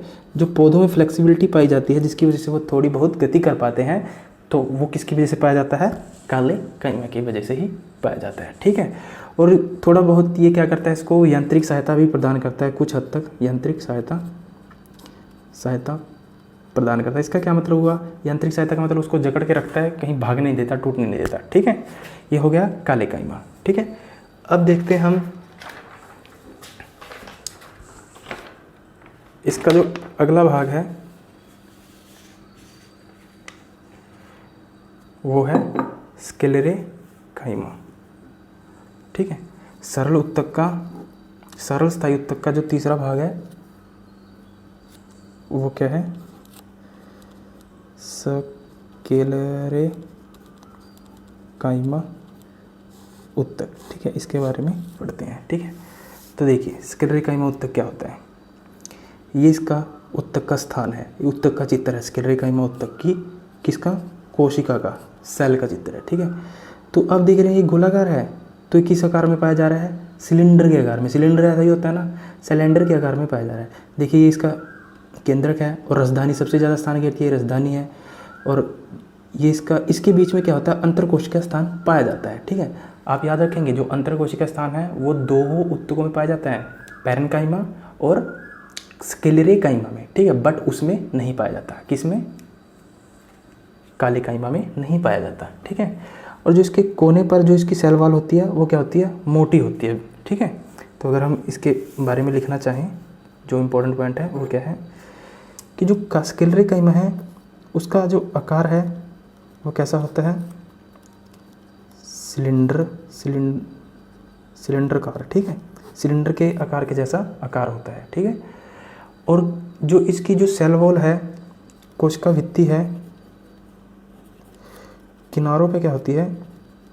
मोटी और सेल्यूलोज की ही बनी होती है, ठीक है। ये भी सेल्यूलोज की ही बनी होती है। अगर आप देखना चाहें कि जो ये स्क्लेरेकाइमा है कि ये जो टिश्यू स्क्लेरेकाइमा टिश्यू है ये प्लांट में पाया कहाँ जाएगा, ठीक है। अगर आप इसका स्थान देखें तो ये पाया जाता है बीज फल में, ठीक है। बीज में और फलों में क्या पाया जाता है? स्क्लेरेकाइमा, ठीक है। इसका सबसे महत्वपूर्ण काम क्या होता है कि ये क्या करता है? स्क्लेरेकाइमा प्लांट को मजबूती व दृढ़ता प्रदान करता है, ठीक है। इसका सबसे मुख्य कार्य क्या है? ये पौधों को मजबूती और दृढ़ता प्रदान करता है। इसका क्या मतलब हुआ? आपको पता है कि हमारे जो पौधे होते हैं उसमें क्या होता है? जो पौधे होते हैं उनमें क्या होता है? वो बड़े मजबूत होते हैं और दृढ़ होते हैं, स्ट्रॉन्ग होते हैं, ठीक है। वो किस वजह से होते हैं? कि उसमें स्क्लेरेकाइमा एक टिश्यूज पाया जाता है, उसकी वजह से, ठीक है। अब जो इसकी जो इस उत्तक की जो कोशिकाएं होती हैं वो अधिकांश कोशिकाएं कैसी होती हैं? डेड सेल होते हैं, ठीक है। डेड सेल या बोले मृत कोशिकाएं होती हैं। जो स्क्लेरेकाइमा उत्तक होता है उसकी अधिकांश कोशिकाएं मृत होती हैं। अगर आप इसका एग्जाम्पल देखना चाहें कि आपने जो वो नारियल देखा है ना, नारियल का जो रेशे होते हैं वो किससे मिलकर बने होते हैं? स्क्लेरेकाइमा उत्तक के, ठीक है। जो नारियल के रेशे होते हैं वो किससे मिलकर बने होते हैं? स्क्लेरेकाइमा उत्तक के, ठीक है। और जो इसकी कोशिका भित्ति होती है वो एक लंबी, बहुत लंबी, देखिए कोशिका भित्ति कैसी है इसकी? लंबी सिलेंडराकार में है ना। जो कोशिका भित्ति है वो लंबी और पतली होती है, ठीक है। अब ये लंबी और पतली क्यों है और ये इतना स्ट्रॉन्ग क्यों है, ठीक है। क्यों? क्योंकि जो इसकी कोशिका भित्ति होती है इसमें एक रसायन पाया जाता है, एक रासायनिक पदार्थ पाया जाता है जिसका नाम है लिग्निन। बहुत इंपॉर्टेंट है, जिसका नाम है लिग्निन। ये बहुत इंपॉर्टेंट पॉइंट है, ठीक है। जो लिग्निन है वो क्या है? एक रसायन है जो मतलब एक ऐसा रसायन है जो सीमेंटिंग फोर्स का काम करता है, एक सीमेंट की तरह काम करता है, ठीक है। और इस लिग्निन की वजह से ये क्या पाया जाता है? इतना कठोर पाया जाता है, ठीक है। और इसका मुख्य काम क्या होता है कि ये मजबूती प्रदान करता है और बाह्य वातावरण से क्या होता है? सुरक्षा प्रदान करता है, ठीक है। बाह्य वातावरण से क्या करता है? सुरक्षा प्रदान करता है, ठीक है। इतने पॉइंट याद रख लेना, ठीक है। और ये कहाँ पाया जाता है? पौधों की बीजों में और फलों में, ठीक है। ये पौधों को क्या प्रदान करता है? मजबूती प्रदान करता है, ठीक है। ये है सरल स्थायी उत्तकों के बारे में पढ़ा हमने। तीनों पैरेन्काइमा, कालेकाइमा और स्क्लेरेकाइमा, जितने फैक्ट इसके बन सकते थे वो सारे कवर किए, ठीक है। अब हम पढ़ेंगे जटिल स्थायी उत्तक, ठीक है। अब जटिल स्थायी उत्तक पढ़ने से पहले आपको एक चीज़ और पढ़नी है, ठीक है, जो इसमें इम्पोर्टेंट है। अब हम जटिल उत्तकों को पढ़ने से पहले हमें एक उत्तक के बारे में और पढ़ना है, जिसका नाम है एपिडर्मिस उत्तक, ठीक है, एपिडर्मिस उत्तक, ठीक है। उसको पढ़ने से पहले हमें एक ये पढ़ना है एपिडर्मिस उत्तक, ये क्या होता है, कहाँ पाया जाता है, ठीक है। जो एपिडर्मिस उत्तक होता है वो किससे मिलकर बनता है, एपिडर्मिस कोशिकाओं से, क्योंकि उत्तक है तो कोशिकाओं से मिलकर तो बनेगा ही, ठीक है। एपिडर्मिस उत्तक कहाँ किससे मिलकर बनता है, कोशिकाओं से। अब जो एपिडर्मिस कोशिकाएं हैं या एपिडर्मिस उत्तक है, ये प्लांट में कहाँ पाया जाता है, पौधे के चारों ओर। जो पौधे का सबसे बाहर भाग है, बाहरी भाग है, जो पौधे का सबसे बाहरी भाग है, बाहरी परत कहें या फिर बाहरी भाग कहें, जो सबसे एक्सटर्नल लेयर होती है या बाहरी परत होती है, वो किसकी बनी होती है, एपिडर्मिस उत्तक की, या वहाँ क्या पाए जाते हैं, एपिडर्मिस उत्तक पाए जाते हैं। और वो किससे मिलकर बने होते हैं, एपिडर्मिस कोशिकाओं से मिलकर बने होते हैं, ठीक है। अब देखिए जो एपिडर्मिस उत्तक होते हैं ये अलग अलग स्थानों पे अलग अलग टाइप के पाए जाते हैं। जैसे मान लीजिए अगर हम सामान्य स्थान की बात करें तो वहाँ जो एपिडर्मिस उत्तक पाए जाएंगे, जो उनकी जो सेल वॉल होगी वो होगी सामान्य, ना ज़्यादा मोटी ना ज़्यादा पतली, सामान्य सेल वॉल पाई जाती है, ठीक है। बट जो ड्राई प्लेस में पाए जाते हैं, जैसे कि रेगिस्तान के इलाके में, जैसे हम कहें रेगिस्तान में जो एपिडर्मिस पाया जाएगा उसकी जो सेल वॉल होगी वो क्या होगी, मोटी होती है। उसकी जो सेल वॉल क्या होती है, मोटी होती है, ठीक है। और जो एपिडर्मिस उत्तक है इसका मुख्य कार्य क्या है, पौधे को बाह्य वातावरण से सुरक्षा प्रदान करना, ठीक है। इसका मुख्य कार्य क्या है, पौधे को बाह्य वातावरण से सुरक्षा प्रदान करना, ठीक है। जो पौधे की जो बाहरी परत होती है, उसकी जो बाहरी परत है ना, पौधे की जो बाहरी परत है उससे ना एक मोम के जैसे एक लिक्विड पदार्थ निकलता है, ठीक है। मोम के जैसा एक क्या निकलता है, लिक्विड पदार्थ निकलता है, ठीक है। जो मोम के जैसी क्या होती है, पहले तो आपको पता होना चाहिए कि जो एपिडर्मिस उत्तक हैं या एपिडर्मिस कोशिका कहें हम, जो एपिडर्मिस कोशिका है वो प्लांट में या कहें पादप में सभी जगह पाई जाती हैं, ठीक है। जो एपिडर्मिस कोशिका है वो प्लांट में कहाँ पाई जाती है, सभी जगह पाई जाती है। उसको हम डिटेल में पढ़ेंगे कि कहाँ कहाँ पाई जाती है, ठीक है। जो इसकी परत है, इसकी परत पे ना क्या होता है, एक मोम जैसी लिक्विड की संरचना होती है, जिसकी वजह से क्या होता है, जो इसकी परत होती है वो बड़ी क्या होती है, स्मूथ होती है, ठीक है। और इसकी स्मूथ की वजह से क्या होता है कि ये प्लांट से जल हानि को रोकता है। जल हानि का मतलब कि प्लांट से जो जल, प्लांट के अंदर आपने देखा होगा ना, आप किसी पौधे को आप थोड़ा सा तने से काटना, वहाँ से पानी निकलेगा, ठीक है। तो जो ये एपिडर्मिस उत्तक होते हैं वो क्या करते हैं, जल हानि से क्या करते हैं, इसकी रक्षा करते हैं, ठीक है। और दूसरा क्या काम करते हैं कि जैसे मान लीजिए कोई बैक्टीरिया या कवक हो, उससे भी क्या करते हैं, सुरक्षा प्रदान करते हैं, दोनों, ठीक है। पौधों की बाहरी परत पे एक मोम जैसी लिक्विड संरचना पाई जाती है, जो पौधों को बाहरी परत को क्या बनाती है, स्मूथ बनाती है। मैं आपको दिखा भी देता हूँ कि कैसी होती है ये, ठीक है, तब आपके अच्छे से समझ में आ जाएगा। देखिए ये जो मैंने तना लिया है, ये मैंने लिया है सफेदे का, ठीक है। सफेदा एक पेड़ होता है, आपको पता है। अगर आप सफेदे पे ऐसे हाथ फेरते हो तो आपको स्मूथ लगता है नहीं लगता, देखिए स्मूथ लग रहा है ना। अगर आप हाथ फेरोगे सफेदे पे तो आपको एक स्मूथ लगेगा, बिल्कुल ही स्मूथ, ठीक है। यही होती है मोम जैसी संरचना। इसका क्या काम है कि पौधे के जो अंदर जल है उसको बाहर आने से रोकना, यानी पौधे में जल की हानि को रोकना, बचाना, रक्षा करना, प्लस कोई भी कवक या बैक्टीरिया जीव इसके अंदर ना जाए, ठीक है, उससे बचाना, ठीक है। ये मोम जैसी संरचना आप हाथ लगा के देखोगे तो आपको पता चल जाएगा, ठीक है। ये क्या होता है, एपिडर्मिस ही उत्तक होता है, ठीक है। तो इसका मुख्य काम क्या होता है, इसकी रक्षा करना, ठीक है। इसका मुख्य काम होता है पौधों की रक्षा करना। इसी वजह से इसको क्या बोला जाता है, रक्षक उत्तक भी कहा जाता है, ठीक है। इसी वजह से इसको किस नाम से जाना जाता है, रक्षक उत्तकों के नाम से जाना जाता है, ठीक है। अब देखिए मैंने आपको कहा कि जो एपिडर्मिस उत्तक है या एपिडर्मिस कोशिकाएं हैं वो प्लांट में सभी जगह पाई जाती हैं, ठीक है। अगर हम पत्तियों की बात करें, ठीक है, पत्तियों में भी क्या पाई जाती हैं, एपिडर्मिस कोशिकाएं पाई जाती हैं, ठीक है। एपिडर्मिस कोशिकाओं को हम देख सकते हैं, ठीक है। जो पत्तियों में जो छोटे छोटे क्या पाए जाते हैं, छिद्र पाए जाते हैं, ठीक है। जो एपिडर्मिस कोशिकाएं हैं पत्तियों में कहाँ पाई जाती हैं, जो छोटे छोटे छिद्र पाए जाते हैं जिसको हम क्या कहते हैं, स्टोमेटा। प्रकाश संश्लेषण में आपको इसको पूरा डिटेल में बताऊंगा स्टोमेटा क्या होता है, ठीक है।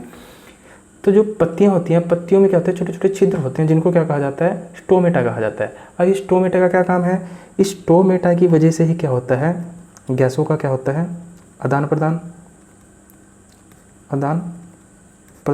अब गैसों का आदान प्रदान, इसका क्या मतलब हुआ गैसों का आदान प्रदान का, कि देखिए आपको पता है कि CO2 क्या होता है, पौधे ग्रहण करते हैं और ऑक्सीजन क्या करते हैं, रिलीज करते हैं, देते हैं, ठीक है। ये हो गया गैसों का आदान प्रदान। दूसरा स्टोमेटा का क्या काम है, वाष्पो उत्सर्जन में, ठीक है। दूसरा स्टोमेटा का क्या काम होता है, वाष्पो उत्सर्जन में। वाष्पो उत्सर्जन का क्या मतलब हुआ, वाष्प के रूप में पानी का निकलना, ठीक है।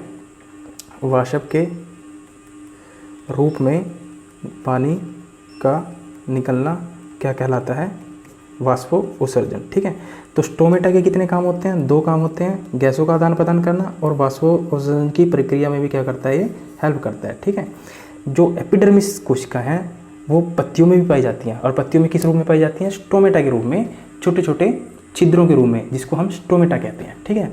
अब और कहाँ पाई जाएंगी एपिडर्मिस कोशिकाएं, और एपिडर्मिस कोशिका पाई जाती हैं जड़ों में, ठीक है, पौधे की जड़ों में, ठीक है।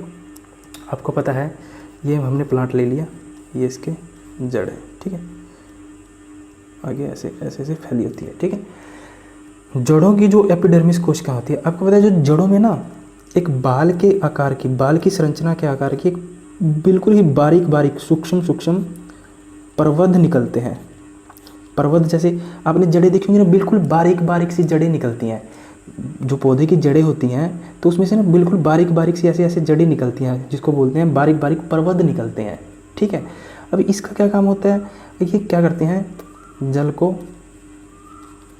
अवशोषण में यानी जल को ग्रहण करने में सहायता प्रदान करते हैं, ठीक है। और इन्हीं बारीक बारीक जो ये पर्वत होते हैं, जो जड़ों की जो एपिडर्मिस कोशिकाएं होती हैं, ये क्या होती है, बारीक बारीक जो जड़ों से पर्वत के उंगली के आकार की, एक उंगली के आकार की संरचना निकलती है, जिसको पर्वत बोलते हैं, ठीक है। जिसको क्या बोलते हैं, इसको ध्यान से समझ लेना, मैं दोबारा रिपीट कर देता हूँ। पौधों की जड़ों में क्या होता है, बारीक बारीक पर्वत जैसी यानी उंगली के आकार की एक संरचना निकलती है, जो क्या करती हैं, पौधों को जल को ग्रहण करने, अवशोषण करने में सहायता प्रदान करती है, ठीक है।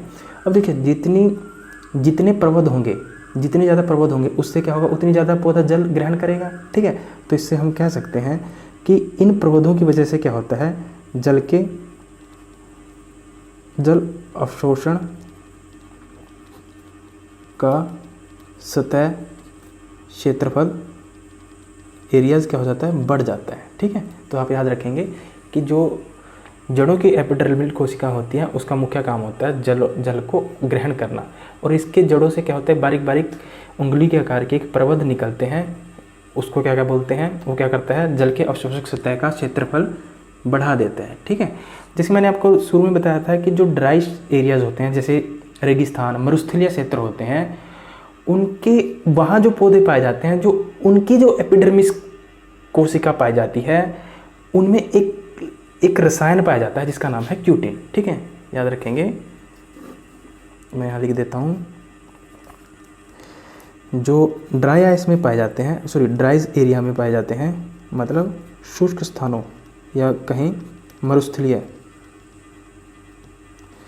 ठीक है, वहाँ जो पौधे पाए जाते हैं, उनकी जो एपिडर्मिस कोशिकाएं होती है, अब आपको एपिडर्मिस कोशिकाएं पता है कहाँ पाई जाती हैं, पौधे में हर जगह पाई जाएंगी, ठीक है, ठीक है।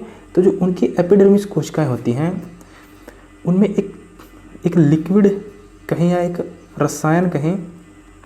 रसायन पाया जाता है जिसका नाम है क्यूटिन, ठीक है, जिसका क्या नाम है, क्यूटिन।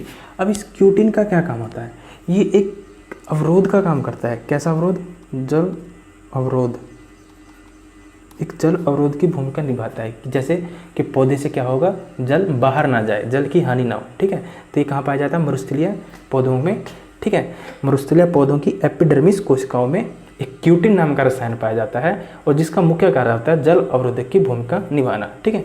अब देखिए दोस्तों कि जैसे जैसे पौधे की आयु बढ़ती जाती है, वैसे वैसे उसके टिश्यूज़ में भी क्या होता है, चेंज दिखाई देने लगते हैं, कुछ परिवर्तन दिखाई देने लगते हैं, ठीक है। जैसे जैसे पौधे की जो आयु है वो बढ़ेगी तो उसके टिश्यूज़ में भी क्या होता है, यानी ऊतकों में भी क्या होता है, चेंजेस दिखाई देने लगते हैं, कुछ चेंजेस दिखाई देने लगते हैं। कैसे, जैसे कि मान लीजिए जैसे मेरिस्मेटिक टिश्यूज़ होते हैं वो किस में चेंज हो जाते हैं, एपिडर्मिस टिश्यूज़ में। जो मेरिस्मेटिक टिश्यूज़ होंगे उम्र बढ़ने के साथ वो किस में चेंज हो जाते हैं, एपिडर्मिस टिश्यूज़ में, ठीक है। और जैसे ही जो मेरिस्मेटिक टिश्यूज़ एपिडर्मिस टिश्यूज़ में चेंज हो जाते हैं तो जो एपिडर्मिस टिश्यूज़ का जो बाहरी भाग होता है या बाहरी सतह होती है उसकी सतह से क्या होता है, जो सेल होते हैं वो अलग हो जाते हैं, ठीक है, बाहरी सतह, ठीक है दोस्तों। जैसे जैसे प्लांट की आयु बढ़ती जाती है, जैसे जैसे पौधे की आयु बढ़ती जाती है तो उसके टिश्यूज़ में भी कुछ चेंजेस आने शुरू हो जाते हैं। जैसे कि मान लीजिए जो मेरिस्मेटिक टिश्यू होगा वो किस में चेंज हो जाता है, एपिडर्मिस टिश्यूज़ में। जैसे कि जो एपिडर्मिस टिश्यूज़ होते हैं ना, जो एपिडर्मिस टिश्यूज़ होते हैं उनकी जो एपिडर्मिस सेल्स होती हैं, कोशिकाएं होती हैं, वो क्या होती हैं, उसकी परत से क्या हो जाती हैं, अलग हो जाती हैं और अलग होकर एक मोटी छाल का निर्माण कर लेती हैं, ठीक है। जो एपिडर्मिस टिश्यूज़ होते हैं, ठीक है, जो एपिडर्मिस कोशिकाएं होती हैं उनसे एक परत अलग हो जाती है पौधे की उम्र बढ़ने के बाद, ठीक है। जब वो पौधा बहुत पुराना हो जाता है तो उनसे अलग होकर एक मोटी छाल का निर्माण कर लेती है। ये छाल कैसी होती है आपने देखा होगा, देखिए मैं लेके आया हूँ, जैसे आपने देखा ना ये छाल, पौधे के जो बाहरी और एक मोटी सी छाल पाई जाती है ना, वही यही कहलाता है, ठीक है। वो क्या होता है कि जैसे ही पौधे की उम्र बढ़ी और उसके जो टिश्यूज़ में चेंज आना शुरू हो गया और ये क्या होता है, जो एपिडर्मिस कोशिका होती है उनको छोड़कर एक अलग सेल बन जाए, एक अलग छाल का निर्माण कर लेती है, ठीक है। और जो ये छाल होती है ये किसकी बनी होती है, डेड सेल की बनी होगी, ठीक है। ये सेल कैसी होगी, डेड सेल की। और ये बहुत कठोर होती है, आपको पता है, ठीक है। ये कठोर होती है, क्यों कठोर होती है, क्योंकि इसके अंदर एक रसायन पाया जाता है जिसका नाम है सुब्रीन। देखिए क्यूटिन, सुब्रीन, ठीक है, लिग्निन, ये सब आपको याद रखना है, मैंने आपको डिटेल में बताया, ठीक है। जो सुब्रीन रसायन पाया जाता है इसकी वजह से क्या होती है, कठोर होती है। और इसका क्या काम होता है, ये जल के लिए, पौधों की सुरक्षा करती है, यानी पौधों से जल बाहर ना जाए, ठीक है, या फिर कहें एक बैरियर के रूप में इसकी एक बैरियर के रूप में कार्य करती है, जिसको बोलें अभेद के रूप में कार्य करती है, ठीक है, अभेद। तो आप क्या याद रखेंगे, जो सुब्रीन होता है वो क्या पाया जाता है, जब कोशिका जो टिश्यूज़ मैच्योर हो जाते हैं तो एपिडर्मिस कोशिकाओं से अलग होकर एक छाल का निर्माण होता है और ये छाल डेड सेल की बनी होती है, कठोर होती है, जो कोशिकाओं को बाहरी वातावरण से सुरक्षा प्रदान करती है या कहीं फिर आप कि हवा या पानी के लिए अभेद बनाता है, ठीक है। तो दोस्तों ये तो हुआ सरल स्थायी उत्तक। अब पढ़ेंगे हम जटिल उत्तक, ठीक है। वीडियो लंबा जाएगा पर मेरा वीडियो डिटेल होता है, ठीक है। तो पढ़ेंगे हम जटिल उत्तक, ठीक है। अब हम पादप उत्तक का जो स्थायी उत्तक का भाग है उसका जो दूसरा भाग है जटिल उत्तक, उसके बारे में पढ़ेंगे, ठीक है। जटिल स्थायी उत्तक, ठीक है, जटिल स्थायी उत्तक जिसको कॉम्प्लेक्स टिश्यूज़ बोलते हैं, ठीक है। अब देखिए मैंने आपको बताया था कि जो जटिल स्थायी उत्तक होते हैं वो कितने टाइप के होते हैं, 2 टाइप के, जाइलम और फ्लोएम। ये बहुत ज़्यादा इंपॉर्टेंट है, ठीक है, ये सारा पूरे चैप्टर का इंपॉर्टेंट पार्ट है ये। जो जटिल उत्तक होते हैं, जो इनका निर्माण होता है एक से अधिक कोशिकाओं से, ठीक है। एक से अधिक कोशिकाओं के मिलने से क्या होता है, जटिल उत्तकों का निर्माण होता है, ठीक है। और ये मुख्यतः 2 प्रकार के थे, जाइलम और दूसरा फ्लोएम, ठीक है, जाइलम और फ्लोएम। तो पहले पढ़ेंगे हम जाइलम को, ठीक है। जाइलम उत्तक कहाँ पाया जाता है, ठीक है। तो पहले आपको देखिए इसका जो जटिल उत्तक होते हैं इसका मुख्य काम होता है भोजन और पानी यानी जल का परिवहन करना, ठीक है। भोजन पानी का यानी पौधे में जल और भोजन का पौधे के सभी भागों तक लेके जाना, परिवहन करना, ठीक है। ये इस उत्तक का मुख्य कार्य होता है, ठीक है। इसी वजह से जो जटिल उत्तक होता है इसको क्या बोलते हैं, संवहन उत्तक भी कहा जाता है, ठीक है, याद रखेंगे, संवहन उत्तक भी इसको कहा जाता है, ठीक है। तो पहले पढ़ते हैं जाइलम। तो जो जाइलम होता है वो किस किस से मिलकर बना होता है, ठीक है। तो जो जाइलम उत्तक होता है वो किस किस से मिलकर बना होता है, जाइलम होता है, आप लिखेंगे ट्रैकिड प्लस वाहिका, ट्रैकिड प्लस वाहिका, xylem parenchyma, xylem parenchyma plus xylem रेशे। इस रेशे को फाइबर भी बोल दिया जाता है, इसको तंतु भी बोल दिया जाता है। कुछ भी आए तो घबराना मत, ठीक है। तो जो जाइलम उत्तक होते हैं उनका निर्माण किससे होता है? ट्रैकिड वाहिनिकाओं और जाइलम पैरेन्काइमा और जाइलम रेशे या फाइबर तंतु, इनके मिलाने से क्या होता है? जाइलम का निर्माण होता है, या कहें जाइलम उत्तक का निर्माण होता है। जो इनकी जो कोशिका भित्ति होती है वो क्या होती है? बहुत ही मोटी होती है। जो इनकी कोशिका भित्ति कैसी होती है? मोटी होती है। जो सेल वॉल क्या होती है इनकी? मोटी होती है। और मोटी होती है तो जो इनकी सेल वॉल होती है, अधिकांश सेल वॉल क्या होती है इसकी? मृत कोशिका से बनी होती है, यानी डेड सेल से बनी होती है इसकी सेल वॉल, ठीक है। इसकी जो कोशिका भित्ति होती है वो क्या होती है? मोटी होती है, और ये क्या होती है? डेड सेल से बनी होती है, ठीक है। जो ट्रैकिड और वाहिका है, जो ट्रैकिड और वाहिका है, इन दोनों, ठीक है, जो ट्रैकिड और वाहिका है, जो इसकी संरचना होती है पाइप के आकार की होती है, जिसको बोलते हैं हम नलिकाकार, ठीक है। अब पाइप के आकार की होती है। देखिए, जो जाइलम का मुख्य काम होता है जल का परिवहन करना, जो फॉर जल, जो फॉर जाइलम, ठीक है। तो ये पाइप के आकार की होती है। तो पाइप के आकार की होती है तो जल क्या होता है कि इसमें पाइप के आकार से पौधे के सभी भागों में जाता है, ठीक है। तो ट्रैकिड और वाहिका की जो संरचना होती है नलिकाकार होती है, जिसके माध्यम से क्या होता है? जल और लवण पौधे के दूसरे भागों में जाता है, ठीक है। अगर हम जाइलम पैरेन्काइमा की बात करें, ये क्या करता है? भोजन का संग्रहण करता है, ठीक है। जो जाइलम पैरेन्काइमा है वो क्या करता है? भोजन का संग्रहण करता है, ठीक है। और जो फाइबर रेशे हैं, ठीक है, जाइलम फाइबर, या जाइलम फाइबर बोलें या रेशे बोलें या तंतु बोलें, कुछ भी आ जाए, आपको एक ही मतलब है इनका, ठीक है। जो जाइलम रेशे हैं इसका क्या काम होता है? मुख्यतः इसको सहारा प्रदान करना, सहारा देना, किसको? पौधों को, ठीक है। तो जाइलम किससे मिलकर बना है? ट्रैकिड, वाहिका, जाइलम पैरेन्काइमा, जाइलम रेशे। इसकी जो कोशिका भित्ति होती है मोटी होती है और मृत कोशिकाओं की बनी होती है, ठीक है। और जो ट्रैकिड और वाहिका होती है उसकी संरचना कैसी होती है? पाइप के आकार की होती है, जिससे क्या होता है? पाइप के आकार की होती है, जिससे क्या होता है? जल का परिवहन, ठीक है, क्योंकि पाइप के आकार की तो इसी में से जल निकलेगा, ठीक है। और जो जाइलम पैरेन्काइमा है ये क्या करता है? भोजन का संग्रहण करता है। पैरेन्काइमा टिश्यूज भी लगा देना पीछे। और जाइलम रेशे उत्तक होते हैं वो क्या करते हैं? पौधों को सहारा प्रदान करते हैं, ठीक है। तो आपने अब जटिल उत्तक के बारे में भी पढ़ लिया। जटिल उत्तक का जो पहला पार्ट है जाइलम पढ़ लिया। मुख्यतः इसका काम होता है जल का परिवहन करना, ठीक है, या फिर भोजन का भंडारण करना। अब देखिए, जो आगे है फ्लोएम, फ्लोएम उत्तक। आपको पता होना चाहिए ये किसका भाग है, ठीक है। तो आप क्या लगेंगे?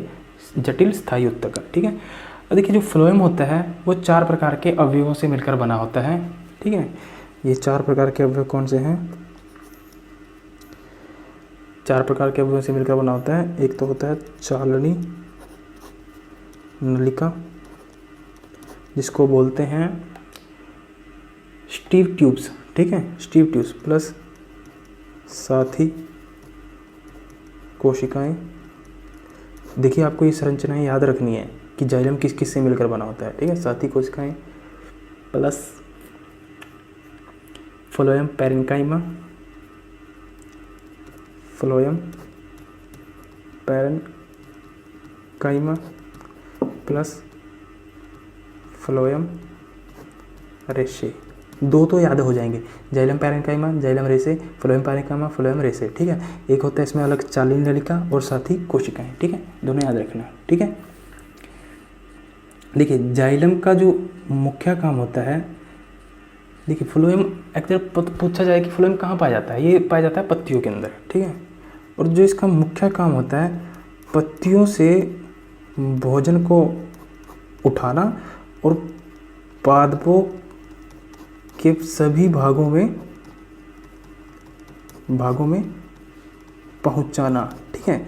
इसका मुख्य काम क्या है, पत्तियों से, क्योंकि पत्तियों में क्या होता है, स्टोमेटा पाया जाता है, क्लोरोफिल पाया जाता है, वहाँ प्रकाश संश्लेषण होता है, ठीक है। वहाँ से क्या करेंगे, ये भोजन को उठाएंगे और पादपों के सभी भागों में क्या कर देंगे, पहुँचा देंगे, ठीक है। यही होता है इसका फ्लोएम का मुख्य कार्य, यानी भोजन का परिवहन करना ही क्या होता है इसका फ्लोएम ऊतक का मुख्य कार्य होता है, ठीक है। अगर मैं बात करूं कि जो ये फ्लोएम ऊतक हैं, इसकी जो कोशिकाएं होती हैं वो क्या होती हैं, जीवित कोशिकाएं होती हैं, ठीक है। इसकी अधिकांश कोशिकाएं कैसी होती हैं, जीवित। बट जो ये वाला है फ्लोएम रेशा, ये क्या होता है, डेड सेल होता है, ठीक है ये। बट फ्लोएम रेशे किसके बने होते हैं, मृत कोशिका के बने होते हैं, ठीक है, मृत कोशिका के बने होते हैं। अब आपको क्लियर हो गया होगा कि जाइलम क्या है, फ्लोएम क्या है, ठीक है। इससे बाहर कुछ नहीं आएगा दोस्तों, याद रखना, इससे बाहर कुछ नहीं आएगा। अगर आप जाइलम फ्लोएम का एक बार चित्र देखना चाहते हैं तो चित्र भी देख सकते हैं। जैसे मान लीजिए, देखिए ये क्या है, फ्लोएम का चित्र, ये क्या है, जाइलम का चित्र, ठीक है। और ये जाइलम क्या है, ट्रैकिड वाहिका और जाइलम पारेखाइमा, ठीक है। तो आपको पता है ट्रैकिड और वाहिकाइमा कैसी होती हैं, ट्यूब लाइक स्ट्रक्चर होते हैं, ठीक है। ट्रैकिड और वाहिका कैसी होती हैं, ट्यूब लाइक स्ट्रक्चर होते हैं, यानी पाइप नुमा संरचना होती है जिनसे क्या होता है, जल निकलता है, ठीक है, जल पौधों में जाता है, ठीक है। और ये होता है फ्लोएम की संरचना, ठीक है। ये क्या है, फ्लोएम की संरचना, ये इसकी साथी कोशिकाएं, फ्लोएम पैरेन्काइमा, चालनी नलिका, चालनी प्लेट, ठीक है। और फ्लोएम का काम क्या होता है, पौधों में से भोजन को उठाना और पौधों के दूसरे भागों तक पहुंचाना, ठीक है। ये इसका फ्लोएम का मुख्य कार्य होता है। फ्लोएम की जो कोशिका होती हैं वो क्या होती है, जीवित होती हैं, बट एक कोशिका क्या होती है उसकी डेड होती है, जिसको बोलते हैं फ्लोएम रेशे, ठीक है। आई होप आपको यहाँ तक समझ में आएगा, ठीक है। देखिए दोस्तों, वीडियो लंबा होगा मेरा, ठीक है, बट मैं आपको डिटेल में पढ़ाऊँगा, ठीक है। अब नेक्स्ट टॉपिक में क्या पढ़ेंगे हम, जंतु ऊतक, ठीक है। नेक्स्ट में क्या पढ़ेंगे हम, जंतु ऊतकों के बारे में पढ़ेंगे। आज हमने क्या पढ़ा, ठीक है, आज हमने पढ़ा प्लांट के बारे में, ठीक है। आज हमने किसके बारे में पढ़ा, प्लांट के बारे में। अब किसके बारे में पढ़ेंगे, एनिमल टिश्यूज़ के बारे में। ये रह गया हमारा, ये पढ़ानी हमने, अब इसको नेक्स्ट वीडियो में पढ़ेंगे। तो थैंक यू सो मच दोस्तों, वीडियो अच्छा लगे तो शेयर ज़रूर करना।